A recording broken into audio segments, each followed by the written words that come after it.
Just imagine 40 మెంబర్స్ని travel చేస్తున్నామనంటే 40 mind sets ఉంటాయి, 40 kind of thinking ఉంటుంది. ఆర్గనైజర్గా మనం ఉంటే మనకు వచ్చే బెనిఫిట్ ఏంటి అంటే లైక్ కొత్త ఏం తెలుసుకోవచ్చు, మనతో వచ్చిన వాళ్ళని సేఫ్గా తీసుకెళ్ళాలి, దీని మీద మనం మొత్తం ఫోకస్ చేస్తాం కాబట్టి ప్రతి ఒక్కరు ఒపీనియన్ ఏంటంటే ఆ గ్రూప్లో మంచి అమ్మాయిలు ఉంటారు ఇట్లా అట్లా అని ఉంటుంది. కానీ నువ్వు నార్మల్గా వెళ్తూనే ఉంటావు, ఇంకొక 1000 సార్లు పోయిన ఆ ప్లేస్కి నీకు బోర్ కొట్టని ప్లేస్, కొత్త పాయింట్ ఇంకేమైనా యాడ్ చేయొచ్చా అంటే ఏదైనా కొత్త విషయం మనం చెప్పాలంటే ఫస్ట్ మనకు తెలియాలి. 11th టైం అదే స్టోరీ చెప్పాలంటే మనకు కూడా అరే ఎన్నిసార్లు చెప్తాం ఇదే ఒక చిన్న point. Hello guys, this side Ramesh. So మనతో పాటు ఆనంద్ ఉన్నాడు అనమాట.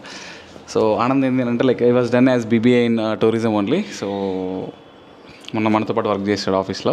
So hi guys, myself Anand. So I'm done the BBA travel and tourism management recently I completed. ప్రతి వీకెండ్ మనం ట్రిప్స్కి వెళ్తుంటాం అనమాట. As you know I'm doing as organizer in weekend area tours and travels అనమాట. అంటే మనం ప్రతి week ట్రిప్కి వెళ్తుంటాం కాబట్టి like I want to ask something to me. అసలు ఏముంటుంది ట్రిప్లో ఏంటి అని కొన్ని క్వశ్చన్స్ ఉన్నాయన్నమాట. మేము క్యాజువల్గా మాట్లాడుకుని ఒక వీడియోలాగా చేద్దామని చెప్పేసి ప్లాన్ చేసాం అంతే.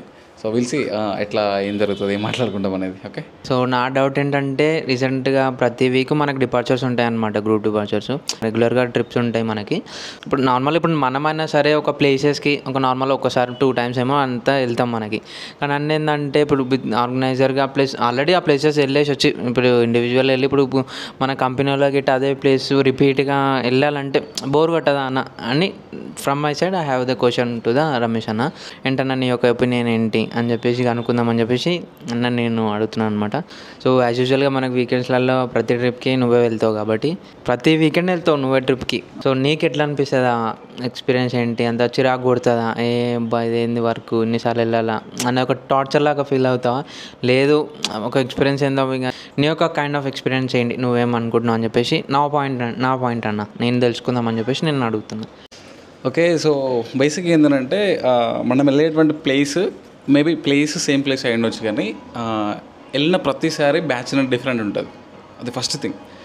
ఎందుకనంటే మనం వెళ్తుంది ప్లేస్ని చూడడానికి కాదు అక్కడ, నా పాయింట్ ఆఫ్ వ్యూ. ఎందుకంటే యాజ్ ఏ ఆర్గనైజర్కి వెళ్తున్నా కాబట్టి ఒక 20 members గ్రూప్లో ఉన్నారని అంటే ఆ 20 membersని మనమే చూసుకోవాల్సిన బాధ్యత, కానీ అక్కడ చిన్న చిన్న ఇష్యూస్ ఉన్నా కానీ మనమే హ్యాండిల్ చేయాలి అవన్నీ కాబట్టి. సో మన ఫోకస్ అంతా ప్లేస్ మీద, డెస్టినేషన్ మీద ఉండదు. లైక్ ఇప్పుడు ఒక వాటర్ ఫాల్ దగ్గరికి వెళ్ళాం, మరి వాటర్ ఫాల్కి వెళ్ళాలి, దాంట్లో ఎంజాయ్ చేయాలి అనే కాన్సెప్ట్ లాగా ఉండదు అనమాట. మనతో వచ్చిన వాళ్ళని సేఫ్గా తీసుకెళ్ళాలి, దీని మీద మనం మొత్తం ఫోకస్ చేస్తాం కాబట్టి వెహికల్ స్టార్ట్ అయిన దగ్గర నుంచి మళ్ళీ డెస్టినేషన్ రీచ్ అయ్యే వరకు కూడా, మళ్ళీ వాళ్ళు దిగిన దగ్గర నుంచి మళ్ళీ వెహికల్ ఎక్కేంత వరకు కూడా మొత్తం వీటి మీద ఉంటుంది. టైమింగ్ ఎక్కడ ఎక్కువ కిల్ అవుతుంది అయింది, వీటి మీద ఎక్కువ ఫోకస్ చేస్తాం కాబట్టి డిపెండ్స్ ఆన్ గ్రూప్ మనకి ఎంత కోఆపరేటివ్గా ఉంటే ట్రిప్ అనేది మనకు అంత ఫన్ ఉంటుంది అనమాట. సో ఎక్కడైనా బ్యాచ్ కొంచెం అటు ఇటుగా ఉంది, కొంచెం ఇరిటేషన్ లాగా ఉంది అని అంటే అప్పుడు అనిపిస్తుంది లైక్ ఇట్స్ నాట్ అంటే బోర్ కొట్టడం అని, ఇరిటేషన్ అని కాదు, కానీ ఒక చిన్న ఇబ్బంది. ట్రిప్ వాళ్ళు చూడడానికి వచ్చారు, we're right to show the places also. వాళ్ళు వచ్చిన వాళ్ళు కోఆపరేటివ్గా లేరనుకో వాళ్ళే లాస్ అయిపోతారు. అరే ఇంత దూరం వచ్చి మనం చూపించలేకపోతున్నాం, ఒక చిన్న ఫీలింగ్ ఏంటంటే లోపల కొడుతుంటుంది అనమాట. సో బేసిక్ ఏంటంటే గ్రూప్ ట్రిప్స్లో ఉన్నటువంటి థింగ్ డిపెండ్స్ ఆన్ గ్రూప్. మనకు ఒపీనియన్ అనేది మారిపోతుంటుంది. ప్లేస్ కానీ టైమింగ్ కానీ టైం పంచువాలిటీ కానీ అక్కడ మిస్ అయిందని అక్కడ కొంచెం ఇబ్బంది అనిపిస్తుంది, కానీ రిమైనింగ్ థింగ్ ఎప్పుడు మనకి ప్లేస్ గురించి సేమ్ ప్లేస్ ఆ ఫీలింగ్ అయితే ఎప్పుడు రాదనమాట. సో ఓకేనా, నువ్వు అన్నది కరెక్టే. డిఫరెంట్ కైండ్ ఆఫ్ ఇండివిజువల్స్తో వెళ్తాం కాబట్టి కొంచెం ఆ పాయింట్ కూడా లైక్ ఆ దాంట్లో ఒక పాయింటే. కానీ ఇంకోటి ఏంటంటే నా క్వశ్చనింగ్ ఏంటంటే నువ్వు డిఫరెంట్ కైండ్ ఆఫ్ ఎంతమంది ఇండివిజువల్స్తో పోయినా లైక్ ఫ్యామిలీ ఆర్ ఫ్రెండ్స్ చాలా మంది ఉంటారు కాబట్టి ఎంత ఇండివిజువల్స్తో పోయినా మనం పోయేది ఒకటే ప్లేస్ దగ్గరికి, అది ఒకటే ప్లేస్ దగ్గరికి మనం అదే ఉంటుంది, మా నేచర్ అదే ఉంటుంది, మనకి ఆ ప్లేసెస్ అదే ఉంటుంది. మేబీ కొన్ని అప్పుడప్పుడు చేంజ్ ఉంటుందేమో కానీ మనం అదే ప్లేస్కి వెళ్తాం. సో నా పాయింట్ ఏంటంటే పర్టికులర్ ఎంతమందితో నువ్వు ఎన్ని డిఫరెంట్ కైండ్ ఆఫ్ ఇండివిజువల్స్తో పోయినా నువ్వు ఒకటే ప్లేస్కి వెళ్తావు కాబట్టి ఆ ప్లేస్ నీకు బోర్ కొట్టదా? సో బేసిక్గా ఏంటంటే ఏదైనా ప్లేస్కి వెళ్ళినప్పుడు నెంబర్ ఆఫ్ టైమ్స్ ఆ ప్లేస్కి వెళ్ళినా సరే కానీ ఆ ప్లేస్కి మనం కస్టమర్స్ కొత్త ప్లేస్ వాళ్ళకి. సో మనం ఏంటంటే ప్లేస్కి వెళ్ళే ముందు we will try to explain something about place. ఆ ప్లేస్ గురించి ఏదో కొన్ని కొత్త విషయాలు, వాళ్ళకి తెలియని విషయాలు చెప్పడానికి ట్రై చేసాం అనమాట.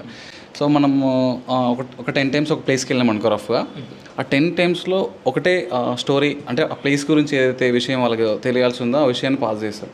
11th time అదే స్టోరీ చెప్పాలంటే మనకు కూడా అరే ఎన్నిసార్లు చెప్తాం ఇదే ఒక చిన్న పాయింట్ రేజ్ అవుతుంది అనమాట. అప్పుడు ఏంటి అంటే ఏదైనా ఒక కొత్త విషయం యాడ్ చేసి చెప్పాలనిపిస్తుంది.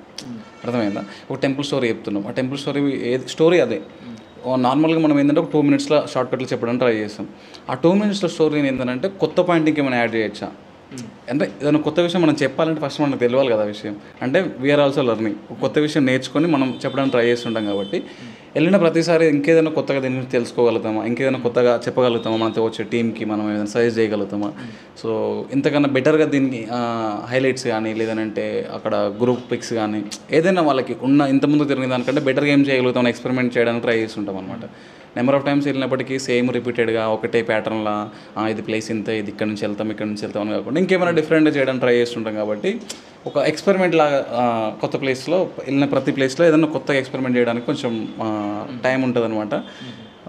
సో ఆ కైండ్ ఆఫ్లో మనకు ప్లేస్ బోర్ కొట్టకపోవడానికి లైక్ మంచి విసుగు రావడం కానీ ఇట్లాంటి రాకపోవడానికి రీజన్ ఏంటంటే ఇది కూడా ఒకటి అని చెప్పొచ్చు. దాంట్లో కొత్త ఇన్ఫర్మేషన్ అంటే నార్మల్ ఒకటే స్క్రిప్ట్గా కాకుండా మనం కొన్ని యాడ్ ఆన్ ప్లేసెస్ కూడా అదొక మనకి ఇంట్రెస్ట్ కలుగుతుంది. సో నా పాయింట్ ఏంటంటే ఎన్నిసార్లు వెళ్తుంటావు కదా నువ్వు ట్రిప్స్కి, సో ఆ డెస్టినేషన్లో నీకు మోస్ట్ ఫేవరెట్ ప్లేస్ మళ్ళీ ఒక అది ఇప్పుడు కానీ ఇప్పుడు నువ్వు నార్మల్గా వెళ్తూనే ఉంటావు, ఇంకొక 1000 సార్లు పోయిన ఆ ప్లేస్కి నీకు బోర్ కొట్టని ప్లేస్ మోస్ట్ ఫేవరెట్ ప్లేస్ అది వెళ్ళినా గిటారే బోర్ కొట్టదు, మంచిగా చిల్ ఉంటుంది, పీస్ఫుల్గా ఉంటుంది. సో అలానే ప్లేసు నీకేమన్నా ఏమన్నా నీ ఇప్పుడు మన గ్రూప్ ట్రిప్లలో. సో క్వశ్చన్ కొంచెం క్రిటికలే. ఓకే, సో ఏ ప్లేస్కి వెళ్ళినా మనకి మరీ అంత నెగిటివ్ వైబ్ లాగా అయితే ఎక్కడ ఉండదు. బట్ ఉన్న దాంట్లో బెటర్గా పిక్ చేయాలి అని అంటే like Munnar is my favourite, it's all time favourite అనమాట. ఎందుకంటే ఆ ప్లేస్కి ఎప్పుడు వెళ్ళినా ఎన్నిసార్లు వెళ్ళినా కానీ నాకు అంటే కొత్తగా ఫస్ట్ టైం వెళ్ళిన ఎక్స్పీరియన్స్ ఉంటుంది అనమాట. ఆ వెదర్ కానీ అక్కడ కానీ చాలా బాగుంటుంది, నాకు నచ్చుతుంది పర్సనల్గా. సో మున్నార్, కేరళలో ఏ ప్లేస్ అయినా సరే మున్నార్ పర్టికులర్గా ఆల్ ఓవర్ కేరళ ఏ ప్లేస్కి వెళ్ళినా కేరళలో మంచి వైబ్స్ ఉంటాయి, మంచి ఫీల్ ఉంటుంది. నాకు కొత్తగా ఫస్ట్ టైం వెళ్ళే ఫీలింగ్ ఉంటుంది అనమాట, రిఫ్రెషింగ్ ఉంటుంది. So that's my all time favourite and అది బెస్ట్ ప్లేస్ అని చెప్పొచ్చు అనమాట. ఆఫ్ కోర్స్ అన్న నాది గిట సేమ్ కేరళ బెటర్ ప్లేస్, మన ఫేవరెట్ ప్లేస్ నాది గిట. ఆల్మోస్ట్ మనం ఏ టైమ్స్లో నాకు ఎన్నిసార్లు వెళ్ళినా ఆ ప్లేస్ గిట ఫేవరబుల్ ప్లేస్ నాకు గిట, వెదర్ అంత మంచిగా ఉంటుంది. కానీ సో అప్రాట్ ఫ్రమ్ దట్ సో ఇంకో నా డౌట్ ఏంటంటే సో మన బుకింగ్స్ చేస్తుంటాం కదా మన కంపెనీలో, డిఫరెంట్ కైండ్ ఆఫ్ పీపుల్ మనం బుక్ చేసుకుంటాం అనమాట మన ప్యాకేజ్లో. Only Hyderabad people, Telugu people ఉండరు కదా, Bengaluru, Mumbai different kind of మనం ప్యాకేజెస్ ప్రొవైడ్ చేస్తాం. సో నా పాయింట్ ఏంటంటే ఇలా different kind of people, different kind of mind సెట్తోని కొంతమంది ఆర్గ్యుమెంట్ చేసేవాళ్ళు కొంచెం రూడ్తోని అట్లా ట్రిప్గా నేనే హైలైట్గా అట్లా కావాలని చెప్పేసి కొంచెం రూడ్గా మాట్లాడతారు. కైండ్ ఆఫ్ ఉంటారు కదా డెఫినెట్గా ట్రిప్లో అయితే కొంచెం ఇన్నోసెంట్ వాళ్ళు ఉంటారు. సో ఇట్లా ఏజ్డ్ పీపుల్, ఇట్లా different kind of example kind of people వస్తారు కదా. సో ఇట్లా వస్తారు కాబట్టి ఇంతమందిని ఎలా మెయింటైన్ చేస్తూ వాళ్ళతో ఎలా మింగిల్ అయిపోయి ఉంటావు, ఎలా మేనేజ్ చేస్తావు వాళ్ళని. అఫ్కోర్స్ మనం ట్రిప్గా ఒక దిక్కు మనకు ట్రిప్ హైలైటెడ్ కావాలి, మంచిగా కావాలి ట్రిప్, మన మైండ్ సెట్ నువ్వు అది ఉంటావు. సో ఇంతమంది నువ్వు ఈ యొక్క ఆ టైమ్స్లో ఎక్స్పీరియన్స్ ఏంటి, ఎంతమంది different kind of languages problems ఉంటుంది కాబట్టి వాళ్ళని ఎలా మేనేజ్ చేస్తావు, వాళ్ళతో పాటు ఎలా మింగిల్ అవుతావు. ఒక ట్రిప్కి సక్సెస్ఫుల్ కావాలంటే నువ్వు ఇట్లా అంటే తట్టుకుంటూ ఓపికగా ఉంటావు. ఆ ఎక్స్పీరియన్స్ నేను తెలుసుకుందామని చెప్పేసి అడుగుతున్నాను. సో బేసిక్ ఇది మంచి క్వశ్చన్ బ్రో. వాస్తవానికి ఏమవుతుందంటే గ్రూప్లో డిఫరెంట్ ఆఫ్ మైండ్ సెట్తో పీపుల్ ఉంటారు, డిఫరెంట్ లాంగ్వేజ్తో కూడా ఉంటారు అనమాట, వేరే స్టేట్ వాళ్ళు ఉంటారు కాబట్టి. సో బేసిక్ ఏంటంటే ఫస్ట్ డే రోజు మనకు అర్థమవుతుంది అంటే ఎవరు ఎట్లున్నారు ఏంది, మనం ఎట్లా మాట్లాడితే వాళ్ళు ఎట్లా రియాక్ట్ అవుతున్నారు మనకు అర్థమైపోతుంది. కాబట్టి వాళ్ళకు మనం ఎట్లా చెప్పాలో ఆ స్టైల్లోకి మనం మోల్డ్ అయ్యి మాట్లాడడానికి ట్రై చేస్తాం అనమాట. కొంతమంది ఏంటంటే సాఫ్ట్ కార్నర్లు ఉంటారు, వాళ్ళకి ఒకసారి మెల్లగా చెప్తే అర్థం చేసుకోగలుగుతారు. కొందరు ఏంటంటే మల్టిపుల్ టైమ్స్ చెప్పాల్సి వస్తుంది, ఒక 2-3 సార్లు చెప్తే వినే వాళ్ళు ఉంటారు, అట్లా అనమాట. సో ఎంత ర్యాష్ ఉన్నా ఏంటంటే ఎవరు ఎట్లున్నా మన సర్వీస్ వాళ్ళకి ఇచ్చి we have to satisfy them. ఎందుకంటే మనం ఒక సర్వీస్ ఒక పొజిషన్లో ఉండి అక్కడ ఆర్గనైజింగ్లో ఉన్నాం కాబట్టి వాళ్ళు ఎట్లా రియాక్ట్ అయినా ఎట్లున్నా వీ హ్యావ్ టు ఏమంటారు వాళ్ళని కాంప్రమైజ్ చేయడానికి, అది కాదు సిచ్యువేషన్ ఇట్లా ఉంటుంది అని ఎక్స్ప్లెయిన్ చేయడానికి వాళ్ళ స్టైల్లో చెప్పడానికి ట్రై చేసి ఉంటాం అనమాట. సో చాలామందిని చూసుంటాం ఇట్లా కాబట్టి ఏ పర్సన్ ఎట్లా రియాక్ట్ అవుతారు, ఎట్లా చెప్తే వింటారు, ఎంతో కొంత మనకు ఎక్స్పీరియన్స్ వస్తుంటుంది అట్లా ఫేస్ చేస్తున్నప్పుడు. కాబట్టి సో వాళ్ళ స్టైల్లో ఎట్లా చెప్తే వింటారు అని అట్లా చెప్పడానికి ట్రై చేస్తుంటాం. అదొకటే మేజర్ థింగ్ అనమాట. ఎందుకంటే మన స్టైల్ నేను ఇంతే చెప్తా, నేను ఇట్లనే ఉంటా అంటే వాళ్ళు వినరు. కాబట్టి వాళ్ళకి ఎట్లా చెప్పాలి, మెల్లిగా చెప్పాలా, లేదంటే వేరే కార్నర్లో చెప్పాలి, లేకపోతే పర్సనల్గా చెప్పాలా వాళ్ళకి, అట్లా కాదు సార్ ఇట్లా ఎట్లా వాళ్ళకి చెప్తే వింటారు అనేది మనం కొంచెం ఐడెంటిఫై చేయగలగాలన్నమాట. అది మేజర్ థింగ్.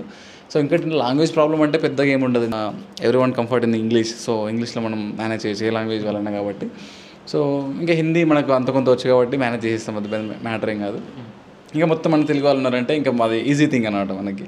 ఎందుకంటే ఏదైనా కామెడీగా మాట్లాడుకున్నా తెలుగులో మాట్లాడినంత కామెడీ మనం ఇంగ్లీష్లో హిందీలో అంత ఫ్లూయెంట్గా చెప్పలేము అది. సో తెలుగు వాళ్ళు ఉంటే కొంచెం కంఫర్ట్గా ఉంటుంది. వేరే లాంగ్వేజ్లో ఉంటే హిందీలో మాట్లాడేస్తాం కాబట్టి ఏ లాంగ్వేజ్ వాళ్ళు ఉన్నా మనకి ఏంటంటే కొత్త పర్సన్స్ కలుస్తాం, కొత్త లాంగ్వేజ్ కాబట్టి కొత్త ఎక్స్పీరియన్స్ అనమాట.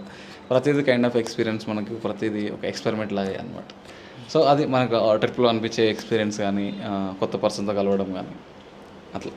కరెక్టేనా నువ్వు అడిగింది? ఎందుకంటే మనం ఉండేది అంటే లైక్ మనం వాళ్ళు పే చేసి మన సర్వీసెస్కి వాళ్ళు పే చేస్తున్నారు కాబట్టి మనం రూడ్గా మనం డిమాండ్గా ఉంటే మన కంపెనీ మీద బ్యాడ్ నేమ్ వచ్చేస్తుంది, ఒక బ్యాడ్ రిమార్క్ ఉంటుంది. అఫ్కోర్స్గా మీరు అన్నట్టే అర్థమైంది. అదే నీ యొక్క ఎక్స్పీరియన్స్ అట్లా ఎంప్లాయ్ మేనేజ్ చేస్తామని చెప్పేసి నేను ఫర్దర్గా వెళ్తే కూడా తెలుసుకుందామని చెప్పేసి ఒక క్వశ్చన్ అడిగిన. సో ఇంకో డౌట్ ఏంటన్నా, మెయిన్ థింగ్ ఏంటంటే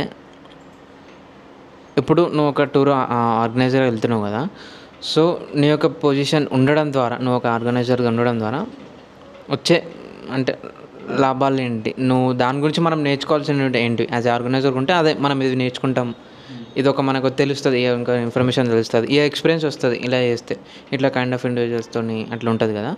సో నువ్వు నీ యొక్క పాయింట్ ఆఫ్ వ్యూ ఏంది యాజ్ ఆర్గనైజర్గా మనం ఉంటే మనకు వచ్చే బెనిఫిట్ ఏంటి? అంటే లైక్ కొత్త ఏం తెలుసుకోవచ్చు లైక్ యాజ్ ఆర్గనైజర్గా.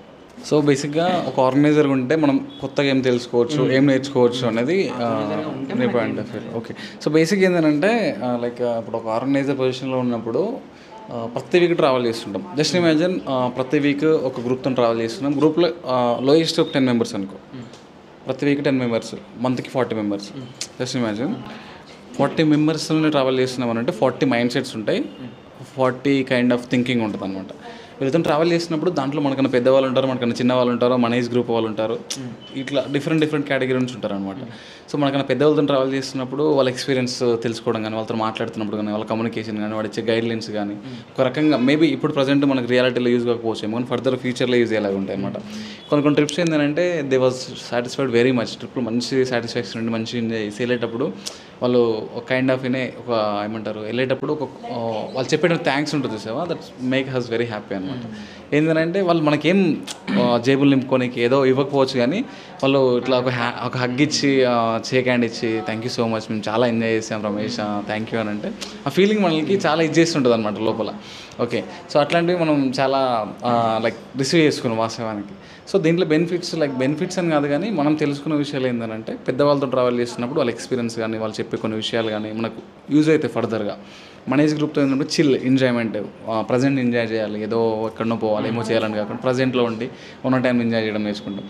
మనకన్నా చిన్న వాళ్ళతో మాట్లాడుతున్నప్పుడు ఏంటంటే వాళ్ళకు అరే అన్న ఏదో చెప్తున్నాడు, ఏదో ఎక్స్ప్లెయిన్ చేస్తుండో, లేకపోతే ఈ ప్లేస్ ఇదా ఒక ఎగ్జైట్మెంట్ ఉంటుంది వాళ్ళతో, ఏంది తెలుసుకోవాలని ఎగ్జైట్మెంట్.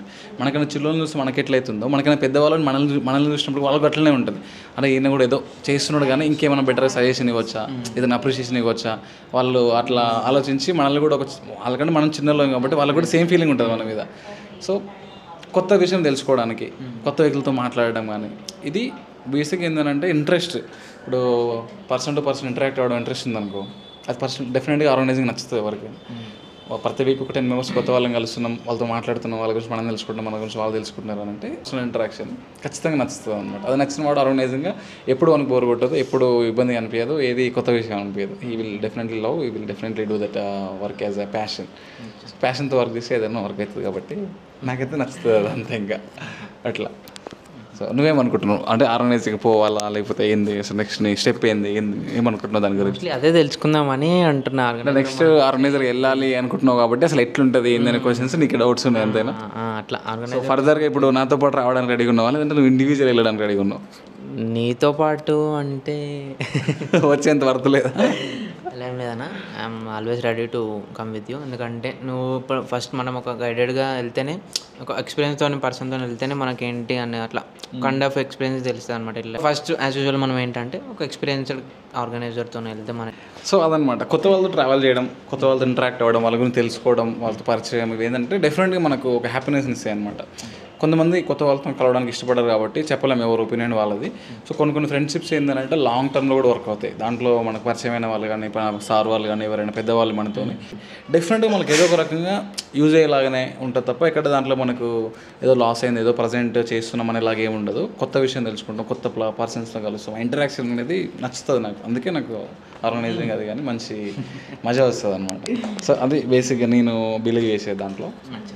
అంతే డిఫరెన్స్ ఒపీనియన్ బట్టి ఆర్గనైజ్ చేయాలి వద్దు అనేది మారిపోతుంటుంది. అమ్మాయిలు వస్తారు అట్లా అట్లనే ఏం కాదు బ్రో. ప్రతి ఒక్కరు ఒపీనియన్ ఏంటంటే ఆ గ్రూప్లో మంచి అమ్మాయిలు ఉంటారు ఇట్లా అట్లా అని ఉంటుంది. కానీ మనం ఒక పొజిషన్ రెస్పాన్సిబుల్ పర్సన్ కాదు ఉంటేనే మనకు రెస్పెక్ట్ ఇస్తారు వాళ్ళు. మనం ఏదో నార్మల్గా వాళ్ళతో ఫ్లటింగ్ లాగా మాట్లాడినాం ఇస్తే ఆ రెస్పెక్ట్ ఉంటుంది మనకి. ఇప్పుడు మనం ఆర్గనైజ్ పొజిషన్లో ఉండి ఏది పడితే అది చెప్పినాం అనుకో, కొంచెం వేరేలాగా మాట్లాడినాం అనుకో, మేబీ అప్పటి వరకు వాళ్ళు మనల్ని మనకపోవచ్చేమో కానీ అది తర్వాత ఇంపాక్ట్ వేరే ఉంటుంది అనమాట. అర్థమైందా? సో మనం ఆ రెస్పెక్ట్ ఇక్కడ ఉంచుకోగలిగితే ప్రొఫెషన్ లాగా చూస్తేనే మనం ముందుకు పోగలుగుతాం. లేదు ఏదో ఇక్కడ ఉన్నా కదా నేను ఏం చేసినా నడుస్తుంది అని అంటే చిల్లర అయిపోతాం అనమాట. సో అందుకే ఎక్కడి వరకైనా సరే ప్రొఫెషన్ లాగా ఉంటే మనకు వాల్యూ కానీ రెస్పెక్ట్ కానీ దక్కుతుంది అనేది నా ఒపీనియన్. ఇంకా అదనమాట. అది ఇంకేమైనా డౌట్స్? ప్రస్తుతానికి అయితే చాలు. అదనమాట సంగతి. సో అది మంచిగా జరిగింది మొత్తానికి అయితే ట్రిప్ ఆర్గనైజింగ్ ఇదంతా డిపెండ్స్ ఆన్ వాళ్ళ ఇంట్రెస్ట్ అంతే. ఇంకా మనం ఎవరినైనా చెప్పలేము. సో అది ఫస్ట్ ఆఫ్ ఆల్ నీ యొక్క టైంని కేటాయించినందుకు థ్యాంక్ యూ అన్న. ఎందుకంటే ఫస్ట్లీ నేను కూడా ఇప్పుడు ఆర్గనైజర్ వెళ్దామని నేను కూడా ఇంట్రెస్టెడ్తోనే ఉన్నా. సో ఒక బ్యాకప్లో మనకి ఇట్లా ఇన్ఫర్మేషన్ మనం తెలుసుకుంటే ఏంది ఎక్స్పీరియన్స్ ఎలా ఉంటుంది అనే ఒక ఇన్ఫర్మేషన్ తెలుసుకుంటే మనం ఒక ముందు అడిగేయచ్చు కదా. సో ఏంటంటే నెక్స్ట్ టైం గిట్ట నీతో పాటు డెఫినెట్గా నేను కూడా వస్తా. ఫర్దర్గా ప్లాన్స్ ఏమైనా ఉన్నా, ఎందుకంటే నువ్వు ఎక్స్పీరియన్స్తో ఉన్నావు కాబట్టి. So thank you for your time అన్న. Thank you for your information. Thank you guys. I will meet you again next video. Bye.